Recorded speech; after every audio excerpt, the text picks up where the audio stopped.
Hello friends, मैं आपका दोस्त एडवोकेट चंद्रप्रकाश ध्रुवे और आज आपको याद करवाऊंगा भारतीय नागरिक सुरक्षा संहिता। भारतीय नागरिक सुरक्षा संहिता 2023 याद करवाऊंगा। तो आप मेरे साथ बने रहिए और इसके पुराने वीडियो पे आपने भारतीय न्याय संहिता याद करें, इस पर भारतीय नागरिक सुरक्षा संहिता याद करेंगे। तो चलो इसे कंटिन्यू करते हैं। हम सबसे पहले भारतीय नागरिक सुरक्षा संहिता में चैप्टर हमको याद करेंगे कि कुल चैप्टर कितने हैं। तो कुल चैप्टर है 39 चैप्टर हैं। तो इस प्रकार सबसे पहले आपको मैं चैप्टर याद करवाता हूँ। तो आपको दिख रहा होगा चैप्टर 1 प्रारंभिक। मैंने पुराने वीडियो में भी याद करवाया था कि चैप्टर 1 में क्या रहता है, प्रारंभिक। चैप्टर 2 में न्यायालय का गठन, क्योंकि इस अधिनियम में पूरा प्रोसीडिंग दे रखा है। तो हम इस अधिनियम में क्या पढ़ेंगे, न्यायालय का गठन। तो चैप्टर 2 में न्यायालय का गठन, चैप्टर 3 में न्यायालय की शक्ति। यहाँ पे गठन तो कर लिए, अभी क्या करेंगे, न्यायालय की शक्ति।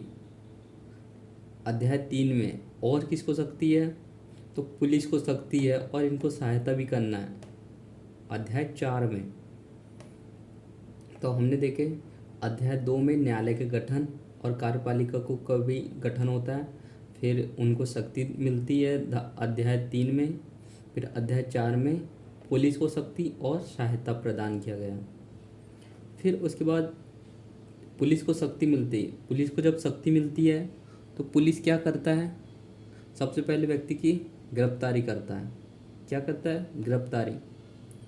फिर उसके बाद कोर्ट आदेशिका निकालते हैं। कौन से, हाजिर होने वाले आदेशिका। 2 प्रकार के आदेशिका होते हैं। अध्याय 6 में हमने पढ़ेंगे हाजिर होने के लिए आदेशिका और साथ में पढ़ेंगे कोई वस्तु दस्तावेज पेश करने की आदेशिका। तो हम 6 में पढ़ेंगे हाजिर होने की आदेशिका, समन, वारंट, इस टाइप के। फिर साथ में हम याद करेंगे चीज़ें को पेश करने के लिए आदेशिका। तो अब हम एक बार यहाँ पे अध्याय 2 पे हमने क्या देखा, बताओ।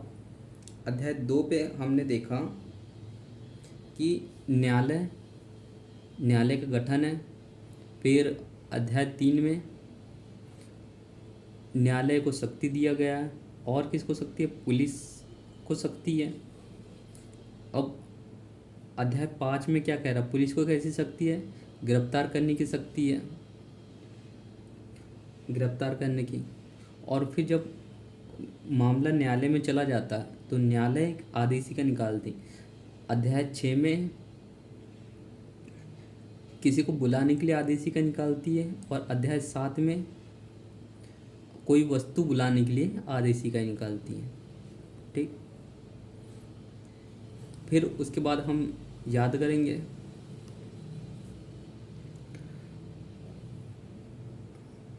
अध्याय 8 संपत्ति की कुर्की और समापन।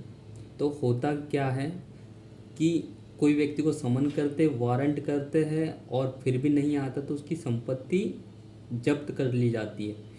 तो ये एक प्रकार की प्रक्रिया है जिसमें आदेशिकाओं में समन, वारंट ये होता है और फिर भी नहीं आता है तो संपत्ति की कुर्की कर ली जाती है अध्याय 8 में। तो अध्याय 8 किस बारे में बात करता है, संपत्ति की कुर्की और इसका समापन। तो हम याद कर लिए अध्याय 1 से अध्याय 8 तक के। तो आप भी बिना देखे बताओ कि अध्याय 1 में क्या दे रखा हुआ है। अध्याय 1 में दे रखा हुआ है प्रारंभिक, जो सभी अधिनियम पे रहते हैं। अध्याय 2 में दे रखा है न्यायालय का गठन। फिर अध्याय 3 में दे रखा है न्यायालय की शक्ति और पुलिस की शक्ति। अध्याय 5 में बताएंगे कि शक्ति कैसी, गिरफ्तारी की शक्ति होगी अध्याय 5 में। फिर अध्याय 6 में और 7 में आदेशिका रहेंगे तो अध्याय 6 में किस चीज़ की आदेशिका है? चीज़ों को, मतलब कोई व्यक्ति को उपस्थित होने की आदेशिका। और अध्याय 7 में किसी दस्तावेज को प्रस्तुत करने की आदेशिका है। और इनमें क्या होता है आदेशिका में? समन, वारंट, और फिर उसके बावजूद भी नहीं आता है कोई व्यक्ति, तो अध्याय 8 में क्या कर रहा है? संपत्ति के कुर्की कर लिया जाएगा, संपत्ति का कुर्की कर लिया जाएगा। ठीक। फिर उसके बाद हम अध्याय 9 परिशांति कायम के लिए प्रतिभूति, प्रतिभूति के बारे में बात करता है। अध्याय 10 भरण पोषण के बारे पे। अध्याय 11 लोक व्यवस्था। तो हम इन अध्याय 9, 10, 11 इनको अलग से याद करेंगे, मतलब इनका एक बॉन्ड बना के याद करेंगे। यहाँ तक एक प्रोसीजर कंप्लीट होता है 8 तक के। फिर अध्याय 9, 10 और 11 हम देखते हैं कि इसका एक प्रोसीजर अलग है। तो अध्याय 9 बात करता है परिशांति कायम रखो और उसके लिए प्रतिभूति दो, ये अलग है। ठीक। तो अध्याय 9 एक अपराध के बारे में बात करता है, परिशांति। अध्याय 9 बात करता है भरण पोषण के बारे पे। और अध्याय 3 बात करता है लोक व्यवस्था, न्यूसेंस के बारे पे। तो अध्याय 9 में किससे संबंधित मामला हो जाएगा? परिशांति कायम रखने के लिए प्रतिभू।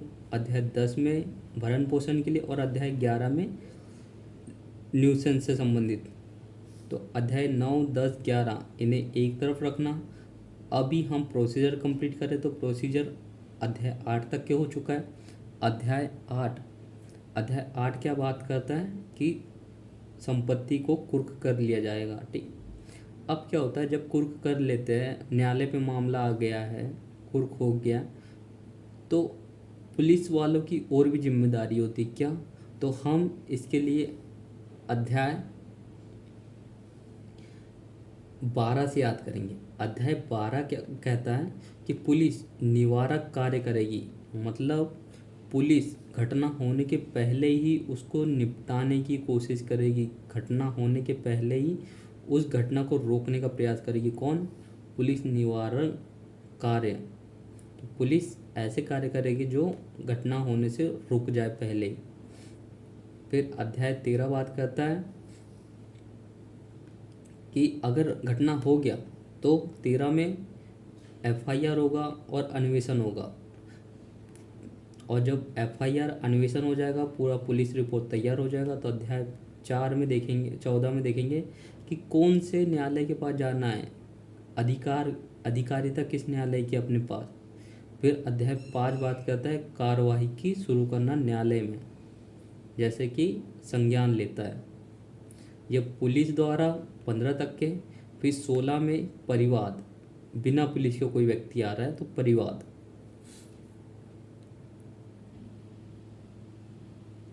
तो हेलो दोस्तों, तो हमने याद करें अध्याय 1 से 8 तक के, जो कि एक प्रोसीजर था। बिना देखे बताइए कि अध्याय 1 में प्रारंभ था, अध्याय 2 में न्यायालय का गठन था, अध्याय 3 में न्यायालय को शक्ति, अध्याय 4 में पुलिस को शक्ति, अध्याय 5 में कैसी गिरफ्तारी की शक्ति, और उसके बाद अध्याय 6 और 7 में आदेशिका निकलते। 6 में उपस्थिति के लिए आदेशिका है। अध्याय 7 में चीज़ें, दस्तावेज पेश करने के लिए आदेशिका है। और 8 में कुर्की, संपत्ति की कुर्की से रिलेटेड। फिर अध्याय 11, 9, 10, 11 एक साथ याद करे थे हमने, जो कि ये अलग अलग अपराध से संबंधित है। अध्याय 9 बात करते हैं परिशांति कायम रखने के लिए प्रतिभूति। अध्याय 10 बात करता है भरण पोषण के बारे पे। अध्याय 11 बात करता है न्यूसेंस से संबंधित। तो ये 3 अध्याय एक तरफ हुए। फिर हमने याद करे थे, फिर प्रोसीजर स्टार्ट होता है कहाँ से? अध्याय 12 से। 12 कहता है कि पुलिस वो भी अपराधों को रोकेगा जो अभी घटे नहीं हैं। तो 12 क्या कहता है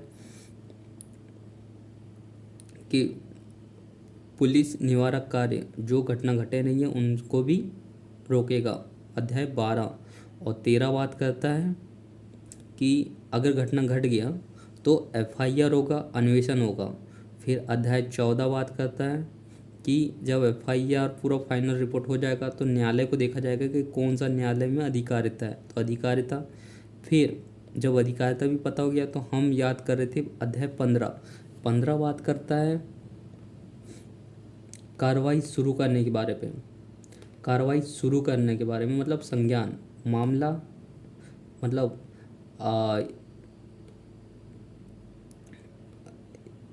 पुलिस द्वारा मामला आया तो उसका संज्ञान लेगा। या फिर 16 में देखो, 16 में परिवाद आया हुआ है।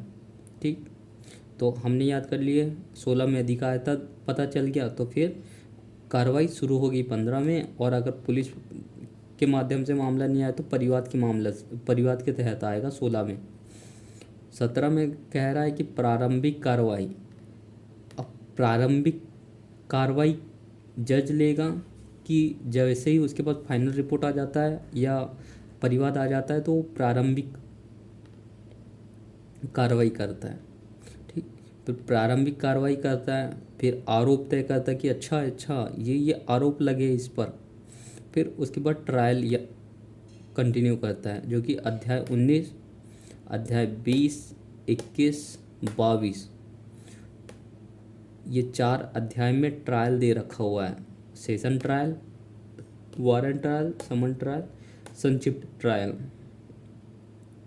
तो यहाँ तक के हमारा ट्रायल कंप्लीट होता है। तो इसे याद करिए और उसके बाद फिर हम इसको फिर अभी कंटिन्यू करते हैं अध्याय 20 तक के। तो चलो, तो हम इसे एक बार फिर से याद करते हैं। अध्याय 1 में प्रारंभिक, अध्याय 2 में न्यायालय गठन, अध्याय 3 में न्यायालय की शक्ति, अध्याय 4 में पुलिस को शक्ति, अध्याय 5 में गिरफ्तारी, 6 और 7 हमने आदेशी का पढ़ा। 6 में किसी को हाजिर होने के लिए, 7 में दस्तावेज बुलाने के आदेशी का है। फिर उसके बाद 8 में हमने पढ़े संपत्ति की कुर्की, और फिर 9, 10, 11 यह हमने अलग से पढ़े क्योंकि कि अपराध उनके बारे पे है, सेपरेट है। अध्याय 9 में हमने पढ़े परिशांति कायम रखने के लिए प्रतिभूति के बारे पे। अध्याय 10 में बात करें भरण पोषण से संबंधित, 11 में बात करते हैं लोक न्यूसेंस से संबंधित। अब फिर हम प्रक्रिया धारा अध्याय 8 में हमने छोड़े थे, अब वही प्रक्रिया को कंटिन्यू करते हैं अध्याय 12 से। अध्याय 12 बोलता पुलिस निवारक कार्य, मतलब कि पुलिस अपराध होने से पहले कार्य को रोकेगा। फिर 13 बात करता अगर हो गया तो एफआईआर अन्वेषण होगा। फिर 14 बात करता है कि फाइनल रिपोर्ट हो गया तो कौन से न्यायालय में जाना उसके अधिकारिता ढूंढेगा। 15 में कार्रवाई शुरू हो गया, संज्ञान हो जाएगा। एफआईआर फाइनल रिपोर्ट आएगा तो उसका संज्ञान 15 में हो। अगर कोई व्यक्ति सीधा कोर्ट में जाता है तो परिवाद होता है, तो 16 में परिवाद। और फिर अध्याय 17 बोलता है कि कार्रवाई प्रारंभ होगी। ठीक, फिर अध्याय 18 बात करता है आरोप से संबंधित। फिर अध्याय 19, 20, 21, 22 4 है जो कि ट्रायल से संबंधित है। तो हम दो याद रखेंगे, समन वारंट, वो सेशन ट्रायल और वारंट ट्रायल।